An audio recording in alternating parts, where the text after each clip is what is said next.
16 ఫిబ్రవరి 2026 నుండి 28 ఫిబ్రవరి 2026 మధ్య కాలంలో సింహరాశి జాతకులకు గోచార ఫలితాలు ఎలా ఉన్నాయో తెలుసుకుందాం. ఈ సమయంలో 5 గ్రహాలు కుంభరాశిలో సంచరిస్తున్నాయి. 5 గ్రహాలు కుంభరాశిలో సంచరించడం మూలకంగా సింహరాశి వాళ్లకు సప్తమ స్థానంలో 5 గ్రహాలు ఉన్నాయి. ఇక గురువు మిథున రాశిలో సంచరిస్తున్నాడు, కేతువు సింహరాశిలో, శని మీనరాశిలో సంచరిస్తున్నాడు. ఈ విధంగా గ్రహస్థితి ఉంది.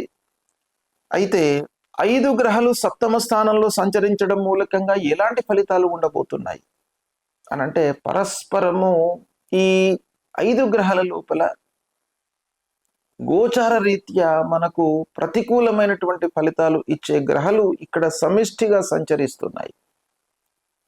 తద్వారా ఏమవుతుంది? వ్యాపారస్తులకు పార్ట్నర్స్తో ఇబ్బందులు తలెత్తే అవకాశాలు ఉన్నాయి.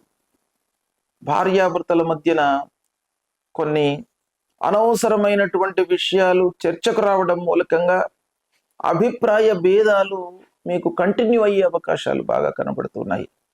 కనుక వీటిని కొంత నియంత్రించుకోవడం చాలా అవసరము. వ్యాపార ఒప్పందాలు కొంత జరుగుతాయి, దాన్ని కూడాను మీరు సమీక్షించి ఆలోచించి ఒప్పందాలు చేసుకోవడం చాలా మంచిది. ఇక ఉద్యోగస్తుల విషయం మనం చూసినట్టయితే వర్క్ ప్లేస్లో సహ ఉద్యోగులతో మీకు అనుకూలత ఉంటుంది. అధికారులతో మీరు కొంత స్నేహంగా మూవ్ అయినట్టయితే మీకు కలిసి వచ్చేటువంటి అవకాశాలు ఉన్నాయి. ఉద్యోగులకు సహాయ సహకారాలు బాగా లభిస్తాయి. ఉద్యోగస్తులు మట్టుకు ఒక సంతృప్తికరంగా ఉంటారు ఈ సమయం లోపల. ఇక సూర్యుడి మూలకంగా మీకు మిశ్రమ ఫలితాలు ఉన్నాయి. చర్చల్లో వ్యాపారస్తులు ముఖ్యంగా విజయాన్ని సాధిస్తారు. అపార్థాలకు అవకాశం ఇవ్వకుండా స్నేహితులతో కానివ్వండి, వేరే ఎవరితోనైనా కూడాను మీరు మాట్లాడేటువంటి సందర్భంలో అపోహలు మీ గురించి వేరుగా మీరు వాళ్ళు అర్థం చేసుకోకుండా మీరు జాగ్రత్త పడడం చాలా మంచిది. మాటల నియంత్రణ ముఖ్యంగా ఈ సమయం లోపల అవసరము. ఎంతవరకు అవసరమో అంతవరకే మాట్లాడండి. శని కూడాను ఈ సింహరాశి వారికి అష్టమ స్థానంలో సంచరిస్తున్నాడు. ఇది ప్రధానమైనటువంటి అంశం.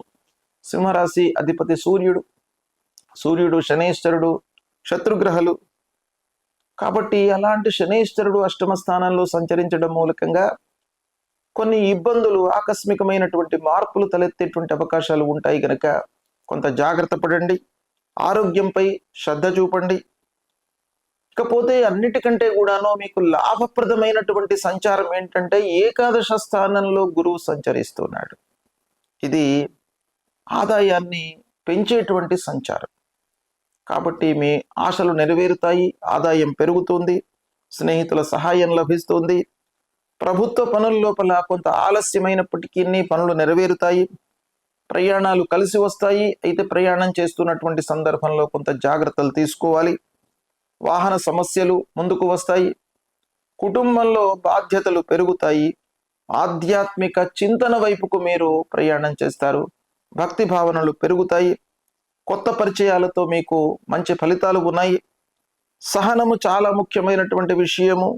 వ్యాపార విస్తరణ లోపల కొంత ఆలస్యం జరిగినప్పటికీ విస్తరణపై మీరు ప్రధానంగా మనస్సు నిలుపుతారు.